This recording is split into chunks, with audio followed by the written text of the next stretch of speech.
Educação à distância, mudando realidades.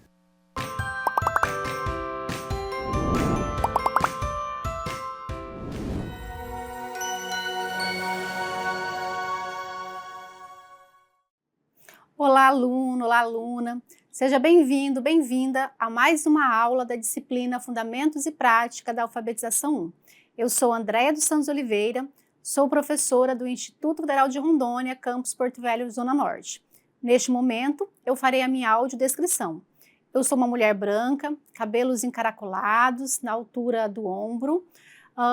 Estou usando uma calça e uma camisa nos tons terrosos e o sinal que me identifica na comunidade surda é este. Bem, na aula 6 e na aula 6.1, nós falaremos sobre a alfabetização como processo discursivo.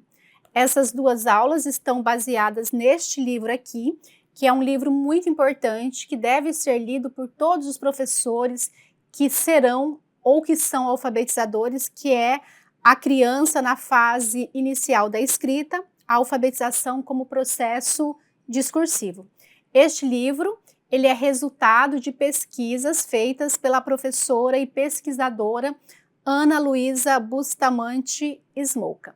Eu espero que essas aulas contribuam para que você pense e repense o ato cultural de alfabetizar. Bem, para iniciar, vou apresentar para vocês aqui o objetivo da elaboração deste livro.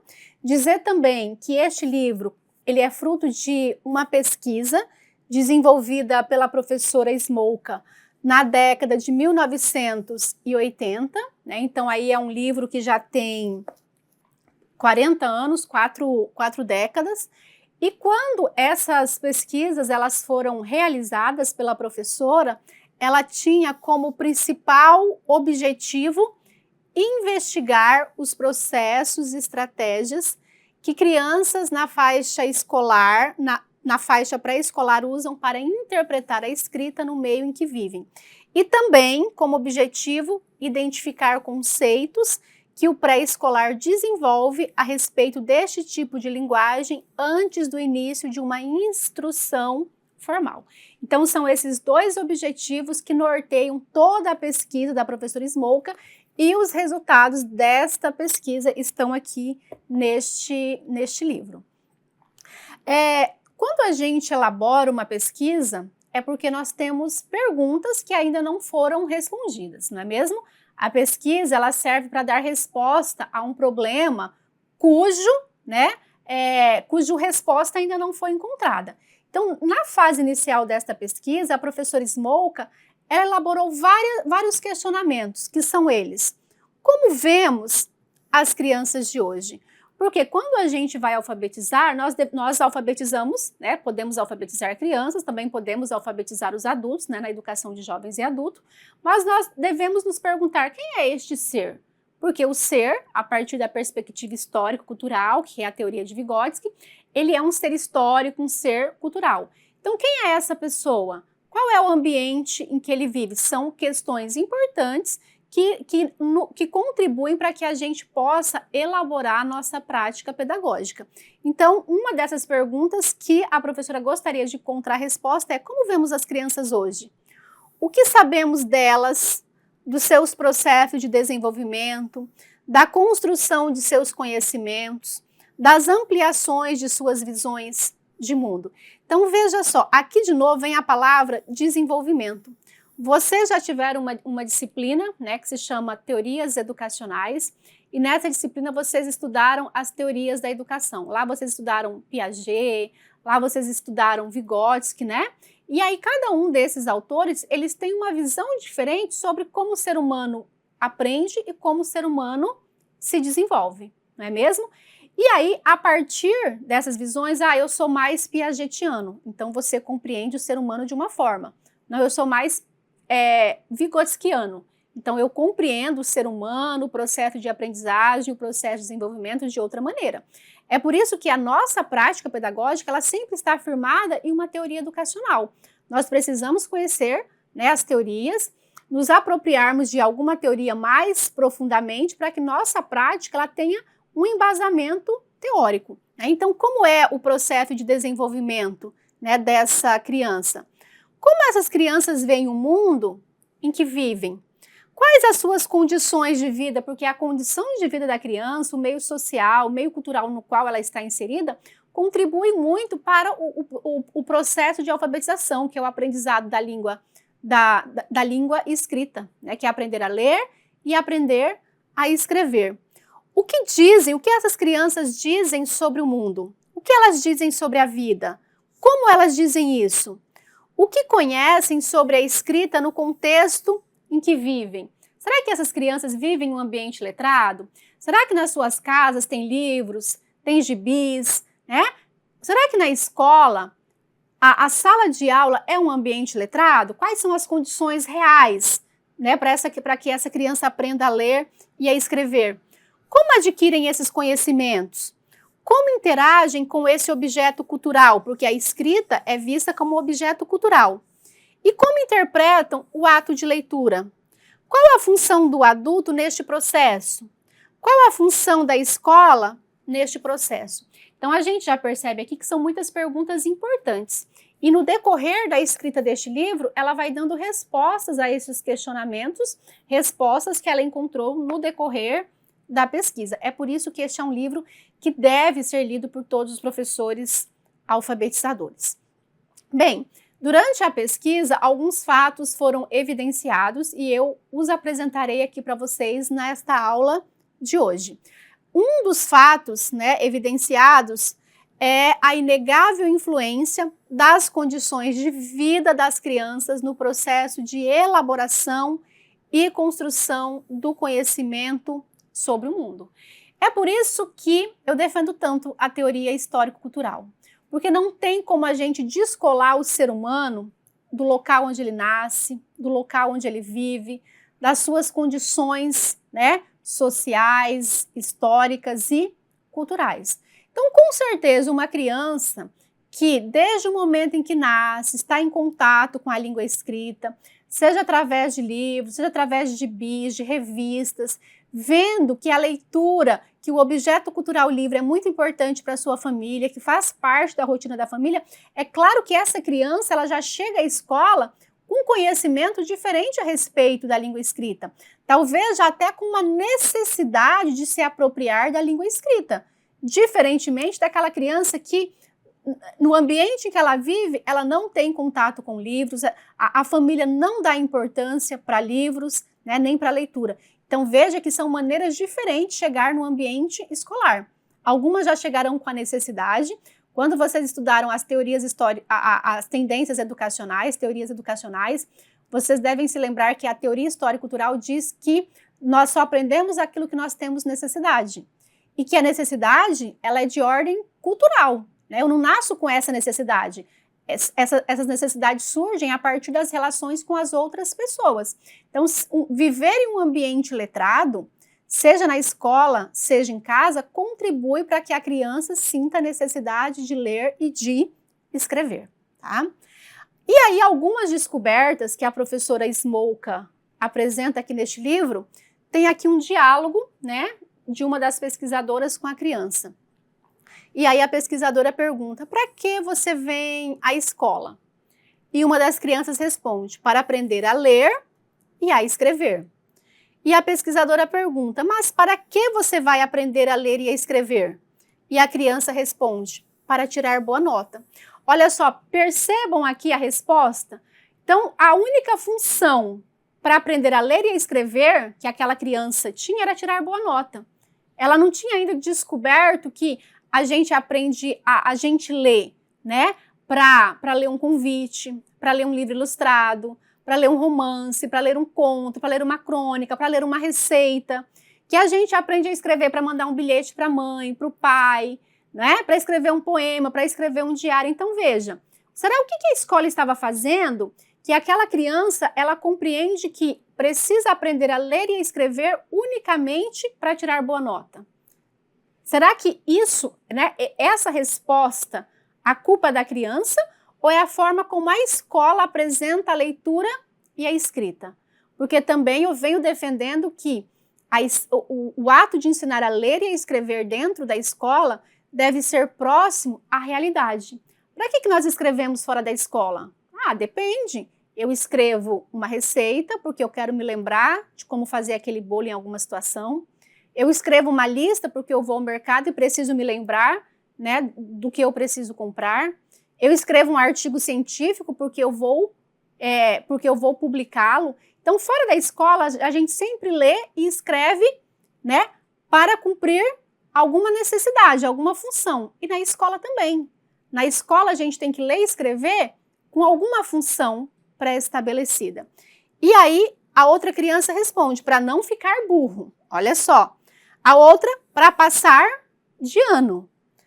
Para não precisar pegar no serviço pesado quando crescer. Então, aqui nós temos respostas de várias crianças e nenhuma diz, eu aprendo a escrever para escrever um bilhete, para escrever uma carta, para escrever uma receita, para escrever um livro. Porque elas não perceberam, né? E provavelmente por conta da prática pedagógica do professor e da professora, que a gente tem que aprender a ler e escrever para isso, para se beneficiar, né, dos atos de leitura, dos atos de escrita. E aí a professora e pesquisadora Smolka, ela diz o seguinte, a partir deste diálogo, ela faz a seguinte análise. A escrita sem função explícita na escola perde o sentido. Não suscita e até faz desaparecer o desejo de ler e de escrever. Então, se a criança não sabe para que ela está lendo, para que ela está escrevendo, está fazendo uma lista lá, mas para que é essa lista?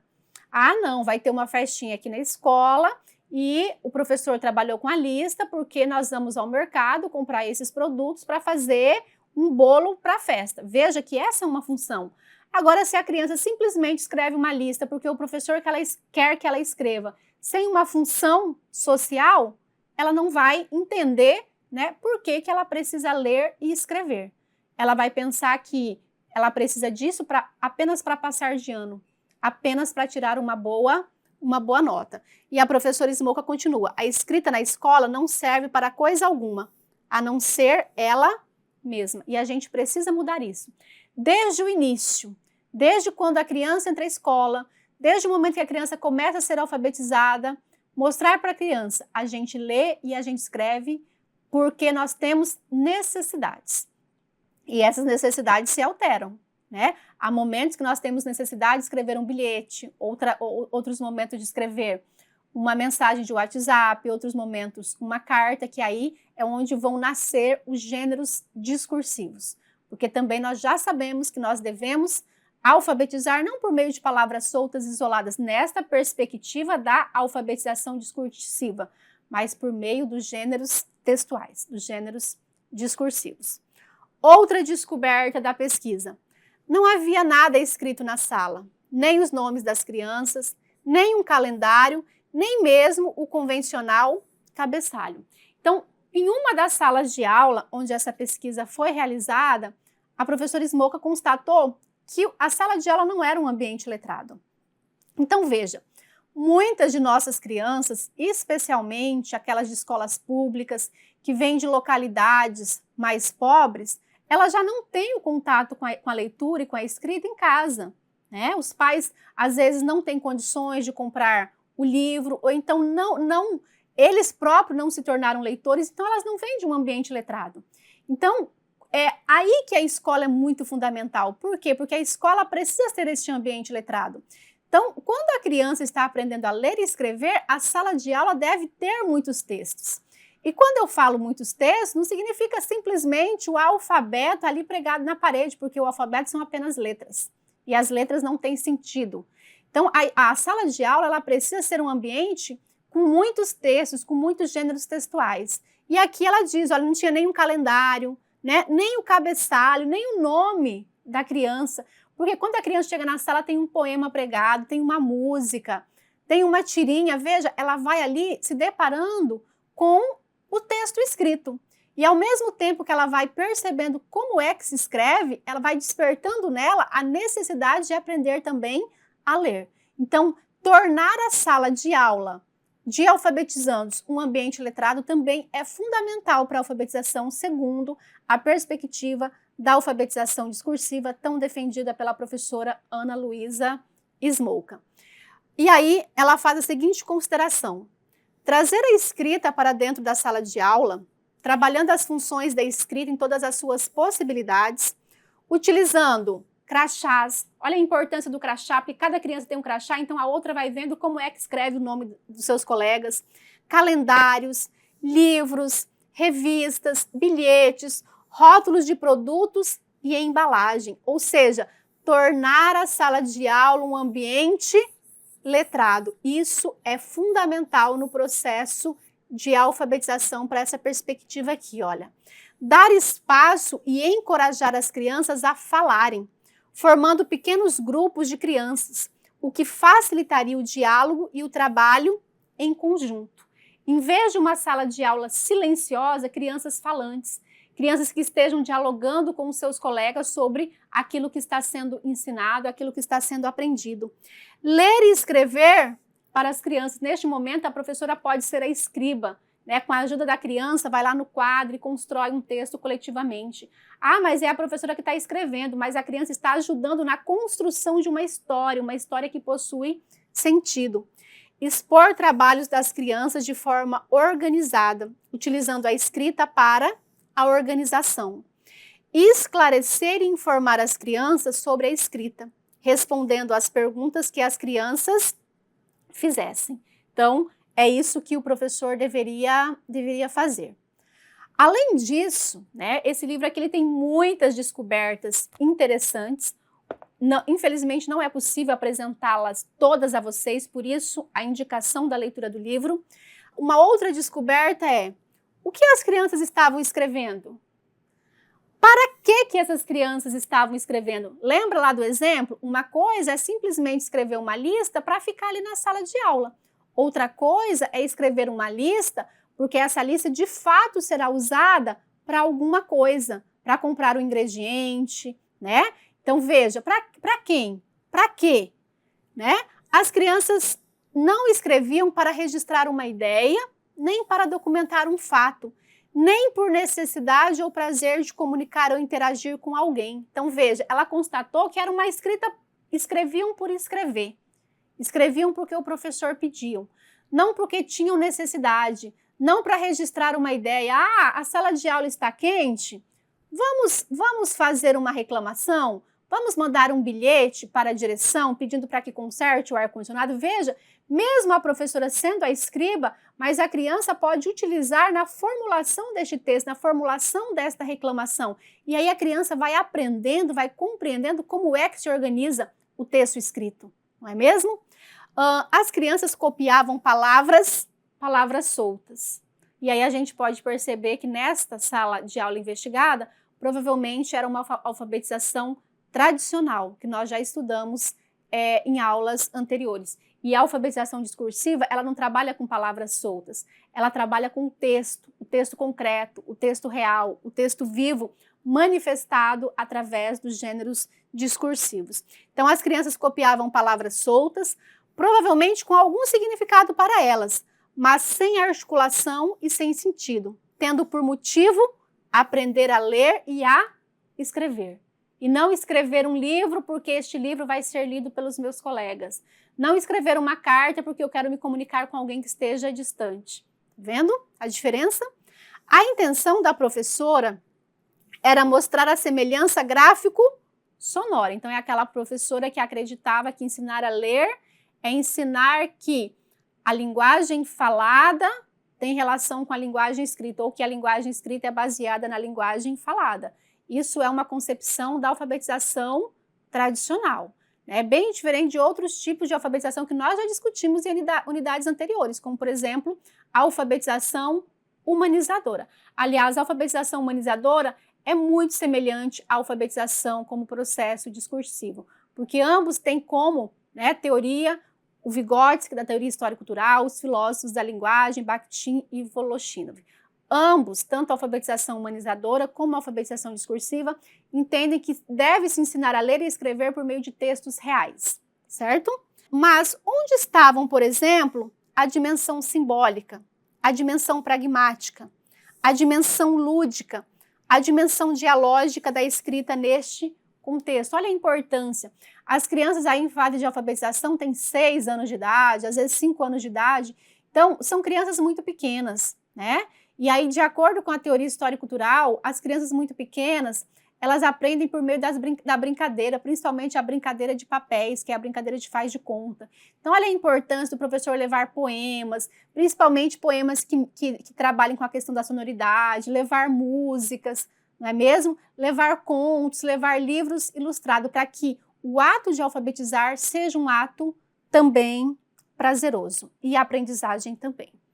Na unidade anterior, a gente estudou, né, o livro das professoras Teberoski e Smolka, onde ela fala ali das fases, né, de escrita, onde ela apresenta ali a fase pré-silábica, a silábica. Então, ela vai apresentando as fases que a criança, segundo a pesquisa dela, revelou que a criança passa até o momento que aprende a ler e a escrever. Quero dizer para vocês que esta alfabetização discursiva, ela se diferencia muito daquilo que dizem as professoras Teberoski e a professora Ferreiro. Primeiro porque as pesquisas de Ferreiro e Teberoski, elas são baseadas no Piaget, são baseadas no construtivismo. Já a pesquisa da professora Smolka é baseada no Vygotsky, na teoria histórico-cultural. Então, veja bem, né? Quando as professoras Ferreiro e Teberoski, elas estudam nessas fases aí, né, as fases da escrita, elas estão pensando na perspectiva do Piaget, e na perspectiva do Piaget, o sujeito é construtor do seu próprio conhecimento. Então, elas vão a partir de uma perspectiva.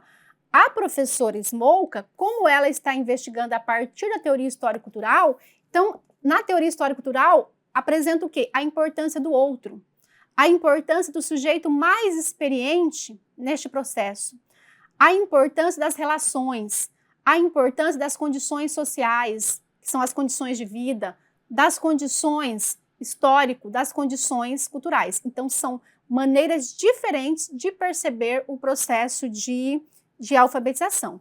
Então, neste livro aqui, a professora Smolka, ela diz que as concepções construtivistas não dão conta das relações pensamento-linguagem.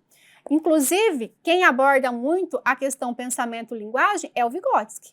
Tanto que ele tem um livro que se chama Pensamento e Linguagem. Qual é a relação entre o pensamento e linguagem?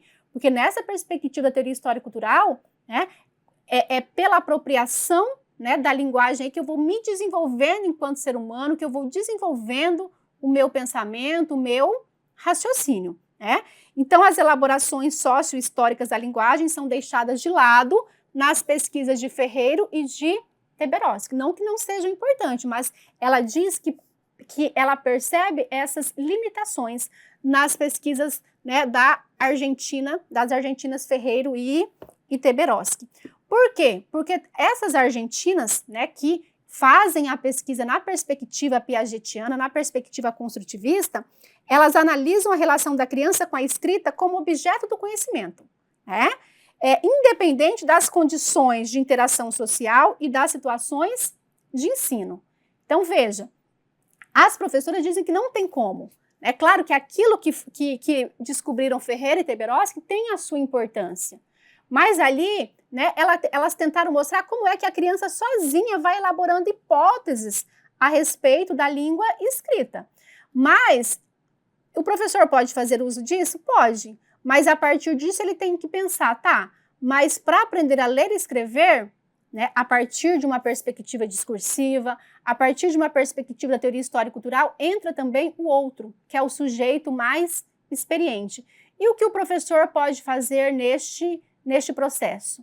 Qual é a influência das práticas pedagógicas no processo de aprender a ler e aprender a escrever, tá? Então, é por isso que a professora Smolka, ela vai apresentando também neste livro as limitações da pesquisa de Ferreiro e Teberoski, que ela acrescenta assim, olha, mais o trabalho em sala de aula nos indica a necessidade de considerar, além disso, as funções da escrita socialmente mediada e constituída. Então, qual é o papel do professor? Você aí, aluno que vai ser futuro professor, futuro professor alfabetizador, qual é a sua função nesta relação dialógica, nessa troca com as crianças para ensiná-las a ler e a escrever? Então aqui tem, né,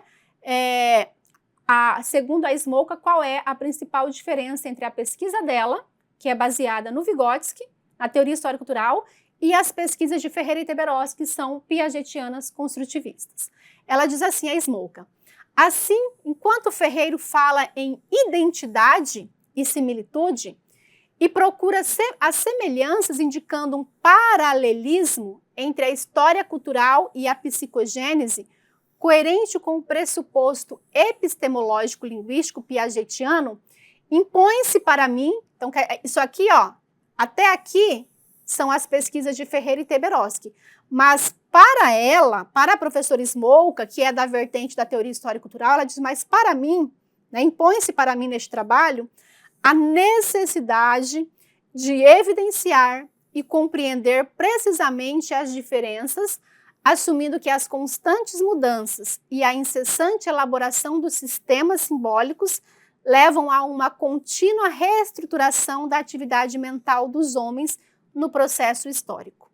Esta constante reestruturação não é apenas formal e individual, ela é fundamentalmente sociocultural, constituída, trabalhada e produzida na interação social. Vocês devem se lembrar, quando estudaram Vygotsky, certamente essas palavrinhas aqui, olha, interação social estava muito presente. E o outro, né, a presença do outro, as condições de vida, as condições socio-históricas.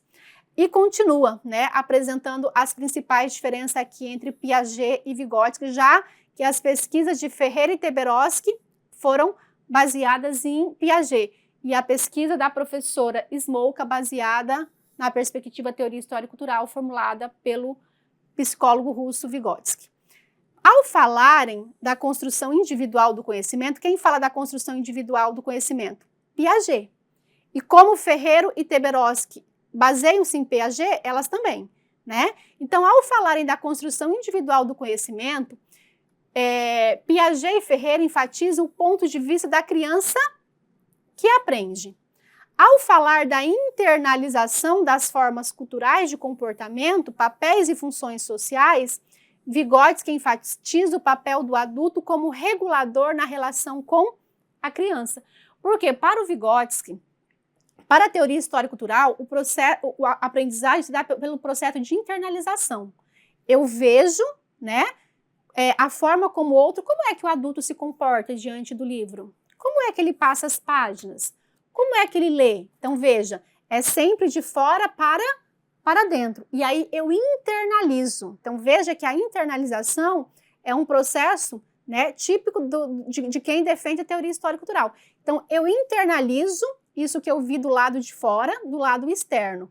E aí, neste processo de internalização, depois eu passo para objetivação, que é expor aquilo que foi internalizado.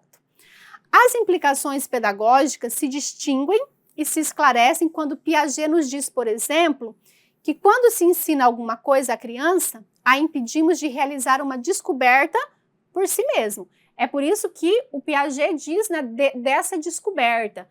Por isso que o construtivismo ali baseado no Piaget, a criança, ela constrói ali, né, junto com o objeto, ela vai construindo esse conhecimento.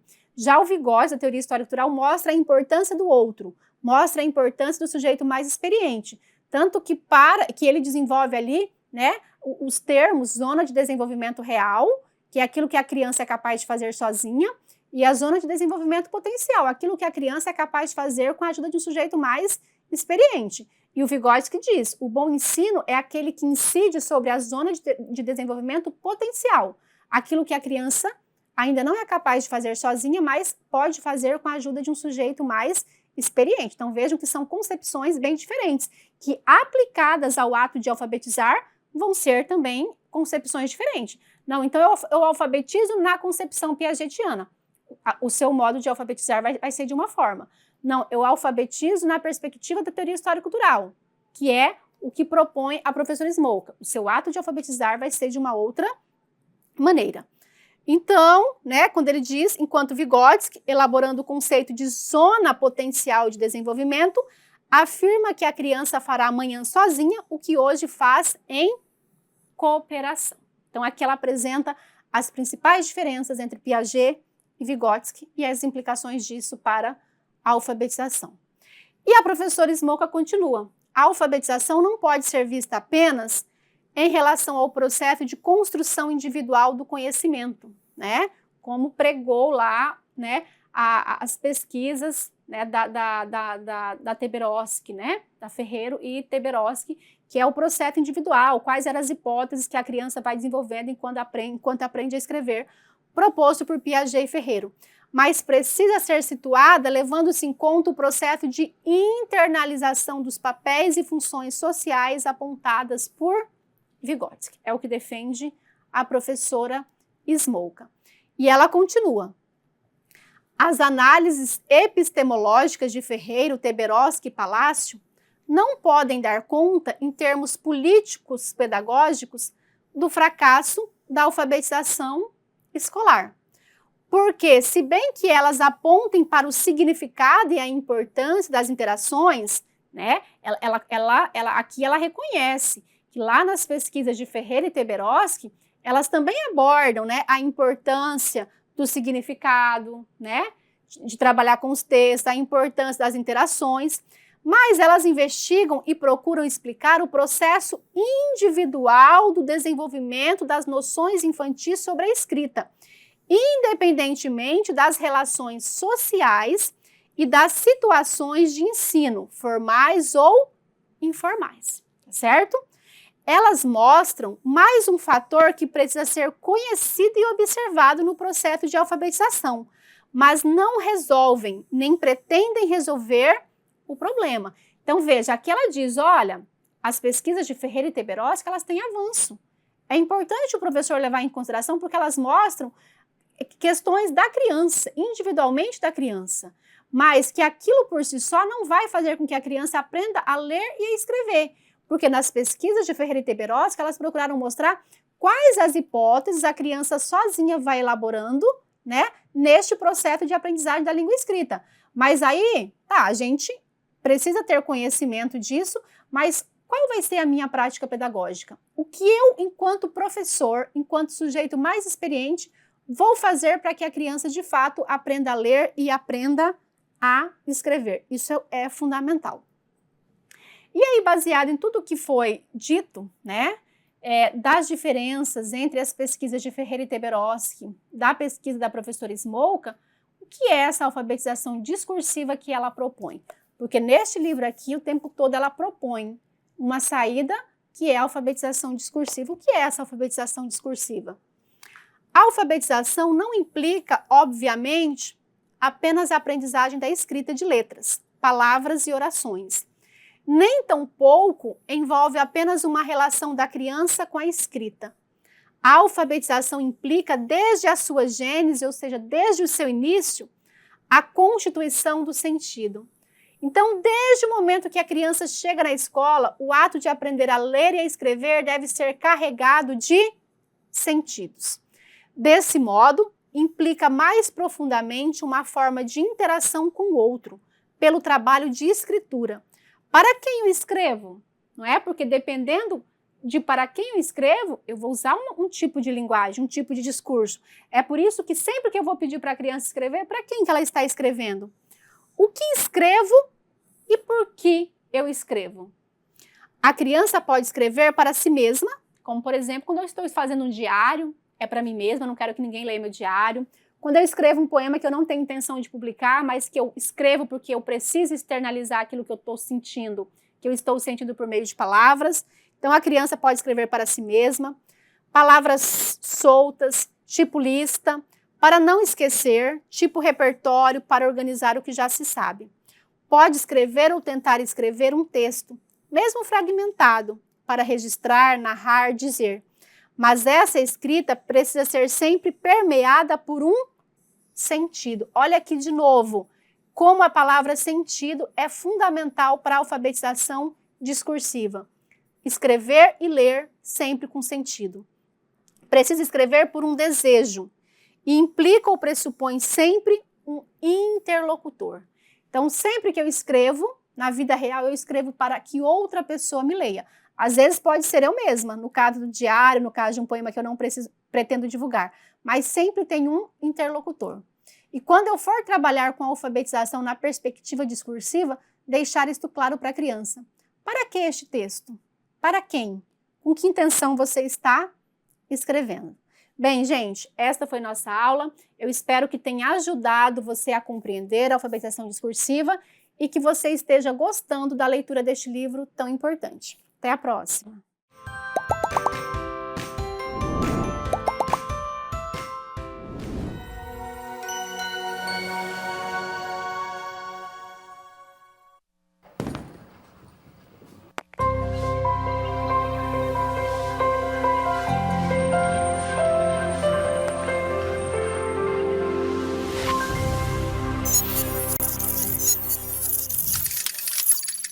Educação à distância, mudando realidades.